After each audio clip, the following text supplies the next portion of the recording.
Madwar 325 familja li jgħixu f'31 qasam ta' djar f'San Ġwan se jibbenefikaw minn 3/4 euro f'xogħlijiet ta' riġenerazzjoni. F'konferenza tal-aħbarijiet quddiem wieħed mill-qasam ta' djar f'San Ġwan, is-Segretarju Parlamentari Rodrigue Galdes qal li dan il-proġett jagħmel parti minn programm ambizzjuż ta' riġenerazzjoni tal-oqsma ta' djar li ilhom 20 ta' snin li nbnew. Spjega li diġà tlesta x-xogħol fuq 3 binjiet li jgħixu fihom madwar 75 familja b'nefqa ta' 290,000 euro.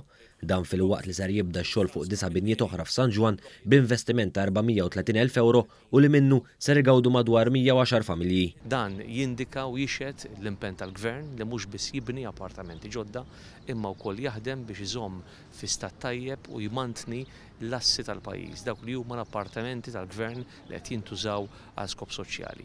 Intant l-Awtorità ta' Djar se tinvesti 30,000 euro oħra biex 40 familja li jgħixu f'5 blokok oħra jkunu jistgħu jagħmlu huma wkoll xogħlijiet ta' titjib u manutenzjoni skont ix-xewqat ta' residenti stess. Dan mhux kollox, hekk kif 14 il-blokka oħra f'San Ġwan li jgħixu fihom 100 familja oħra ser jibbenefikaw minn titjib fl-aċċessibilità permezz ta' installazzjoni ta' lifts u rampi ġodda.